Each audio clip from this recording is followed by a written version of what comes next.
안녕하세요 여러분, 좋은 아침입니다. 밤새 잘 주무셨나요? 아침 저녁으로 날씨가 많이 쌀쌀해졌죠. 여러분 감기 조심하시고 또 건강한 이 가을의 계절을 함께 맞이하시길 바랍니다. 10월 10일에 화요일 하루 한 말씀은 출애굽기 12장 11절로부터 14절까지 말씀 보겠습니다.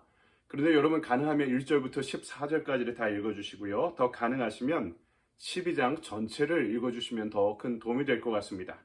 제가 11절부터 14절을 봉독해 올리겠습니다. 너희는 그것을 이렇게 먹을지니 허리에 띠를 띠고 발에 신을 신고 손에 지팡이를 잡고 급히 먹으라. 이것이 여호와의 유월절이니라. 내가 그 밤에 애굽 땅에 두루 다니며 사람이나 짐승을 막론하고 애굽 땅에 있는 모든 처음 난 것을 다 치고 애굽의 모든 신을 내가 심판하리라. 나는 여호와라. 내가 애굽 땅을 칠 때 그 피가 너희가 사는 집에 있어서 너희를 위하여 표적이 될지라. 내가 피를 볼 때에 너희를 넘어가리니 재앙이 너희에게 내려 멸하지 아니하리라. 너희는 이 날을 기념하여 여호와의 절기를 삼아 영원한 규례로 대대로 지킬지니라. 아멘. 주님의 말씀입니다. 주님께 감사드립니다. 이 시간에는 오늘 우리에게 주신 말씀 가지고요, 제목이 거창합니다. 기억, 재현, 해석이라는 제목으로 말씀을 나누도록 하겠습니다. 우리 대학교 때 필독서였던 E.H. 카의 역사란 무엇인가라는 아주 유명한 서적이 있죠. 여기서 역사 연구에 대한 아주 중요한 정의를 이렇게 내리고 있습니다. 역사란 과거와 현재와의 끊임없는 부단한 대화다. 여러분, 신앙생활을 하는 것도요, 이런 역사와 무관하지 않습니다. 이 성경에 과거의 사건을 기록하고 있지 않습니까? 이 성경의 이야기를 지금 내가 만나는 것이 성령의 역사를 통해 가능한 것이죠. 어떻게 가능합니까? 우리는 성경을 통해 과거 하나님의 구속사를 기억합니다. 그리고 지금 그 말씀을 깊이 있게 해석하죠. 그리고 성령의 역사 가운데 하나님의 구속사가 나의 삶의 자리 가운데 재현되고 있는 것입니다. 그래서 기억과 해석과 재현이 이어지는 것이죠.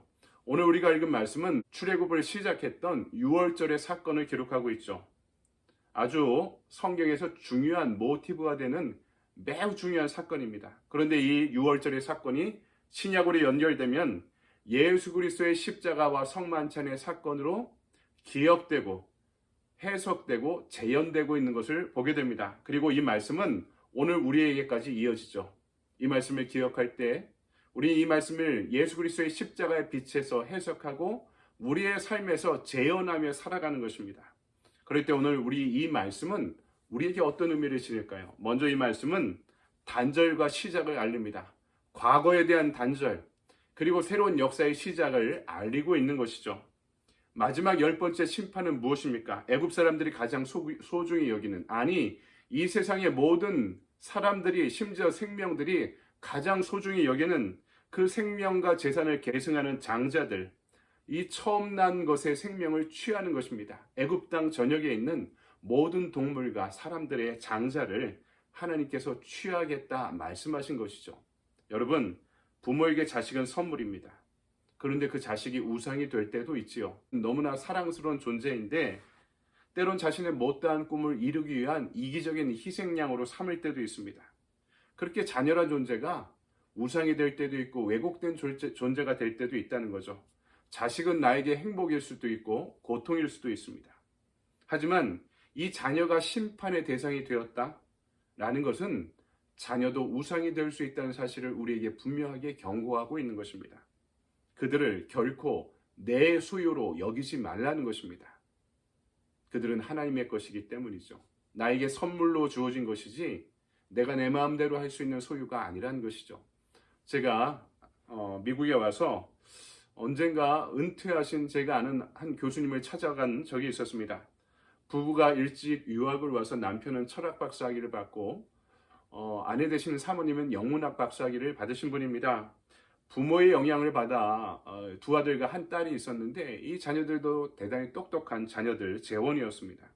좋은 대학을 들어가고 졸업하고 직장에 들어가서도 승승장구하고 결혼도 좋은 집안 사람들 만나서 잘 결혼했습니다.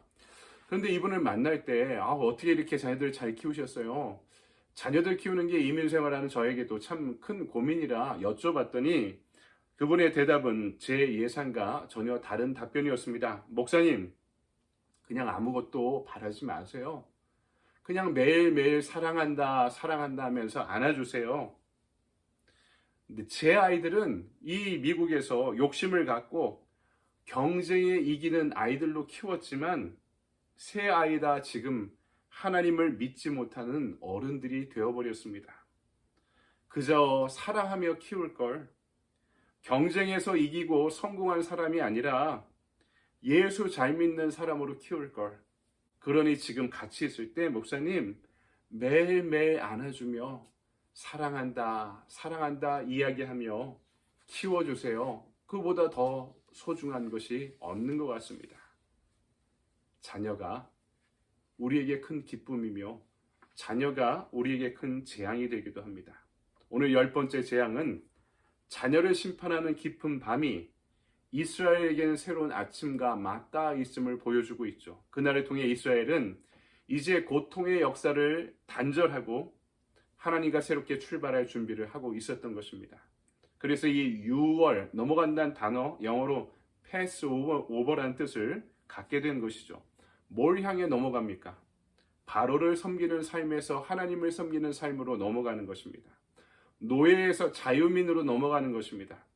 우상을 섬기던 백성이 하나님만을 섬기던 백성으로 넘어가는 것입니다. 그 무엇보다 또 애굽에서 젖과 꿀이 흐르는 이스라엘로 가나안 땅으로 주소지를 옮기는 것이었습니다. 2절을 볼까요? 그래서 이 달을 너희에게 달의 시작 곧 해의 첫 달이 되게 하고 이렇게 말씀하고 있습니다. 무슨 말일까요? 이 자유와 해방을 통해 너희들의 역사가 바뀌어야 된다. 그동안은 애굽의 태양력을 사용했는데 이 6월절을 분기로 1월 1일이 새로 시작되었다는 것입니다. 새로운 해가 시작되는 새로운 달력을 만들라는 것이죠. 여러분, 예수 믿는 사람들에게는 이 새로운 해가 새로운 달력이 어떻게 만들어집니까? Before Christ, 안나 도미네, BC와 AD의 역사는 내가 예수 믿고 구원받는 사건을 분기로 그 이전의 삶과 그 이후의 삶으로 나눠지게 되는 것입니다. 여러분, 그래서 그 날은 기억해야 되는 날입니다. 왜? 기억하지 않으면 어떤 일이 일어납니까?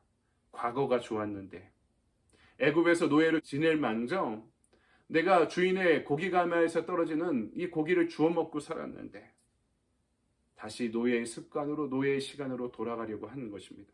그래서 출애굽 내내 두 가지 싸움이 이뤄집니다. 가나안 땅을 향한 출애굽을 지속할 것인가? 애굽으로 돌아가 안정을 취할 것인가? 출애굽과 환애굽이 계속해서 출애굽 기간 내내 싸우게 되었던 것입니다. 여러분, 그래서 기억하지 않으면 안 됩니다. 우리도 마찬가지죠. 기억하지 않으면 내가 죄의 자녀였다 하나님의 자녀가 되었다는 사실을, 구원받은 이제 하나님의 자녀로 자유롭게 되었다는 이 사실을 기억하지 않으면 자꾸 과거의 습관으로 관성으로 노예된 신분으로 돌아가게 되고자 한다는 것입니다. 기억하지 못하면.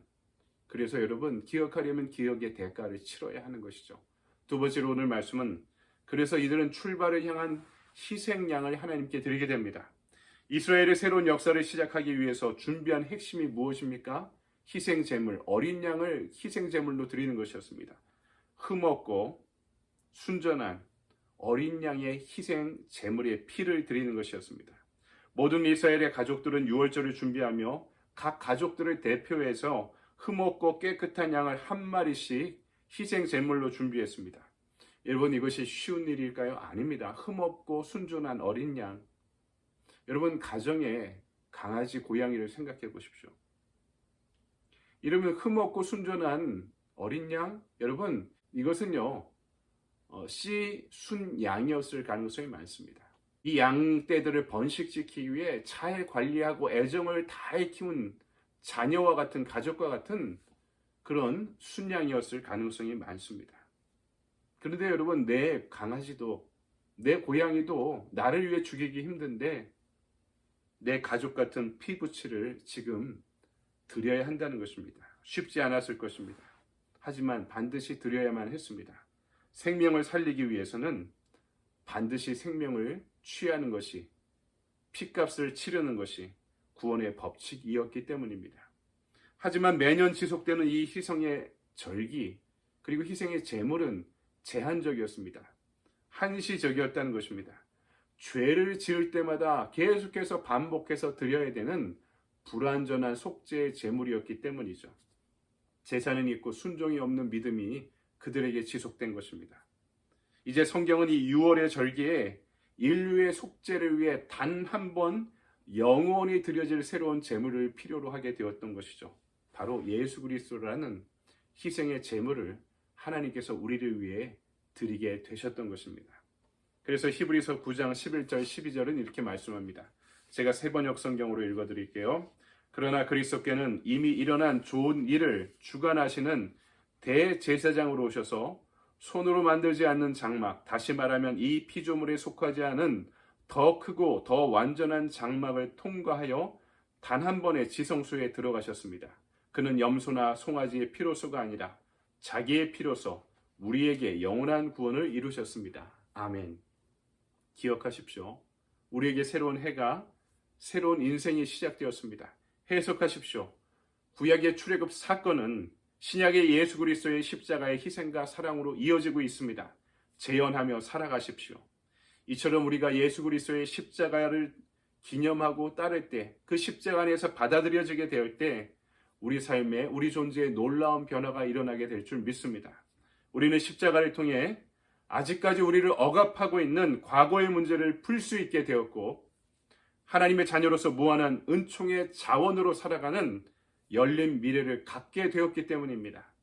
구원과 해방의 6월절 사건이 넘어졌던 나를 일으키는 십자가의 그 감동이 주님과의 만남을 통해 날마다 우리의 삶 가운데 재현되는 사건이 되기를, 그것을 오늘 나의 삶 가운데도 기억하고 해석하고 재현하며 살아가게 되기를 주님의 이름으로 간절히 축원드립니다.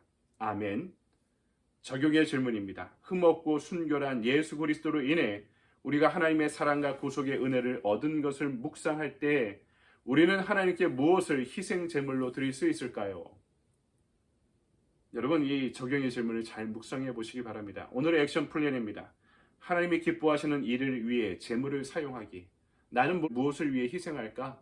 우리 전에는 시간을 제물로 드리자라고 액션 플랜을 드린 적이 있어서 우리가 진짜 아까워하는 것이 시간 아니면 제물이거든요. 이것을 한번 드려봅시다. 선교 헌금을 위해 드릴 수도 있고요. 어려운 사람을 도와주는 일을 위해 쓰여질 수도 있습니다. 우리 자녀들의 신앙 교육을 위해 사용될 수도 있고요. 우리 전도 대상자를 만나 밥 한번 사줍시다. 이게 어려운 일이라고요. 그리고 그를 복음으로 전도하고 교회로 안내할 수 있는 이것을 위해, 하나님의 영광과 의를 위해 오늘은 여러분의 재물을 사용하는 하루가 되기를 바랍니다. 여러분, 이렇게 좋은 하루 보내십시오. 감사합니다.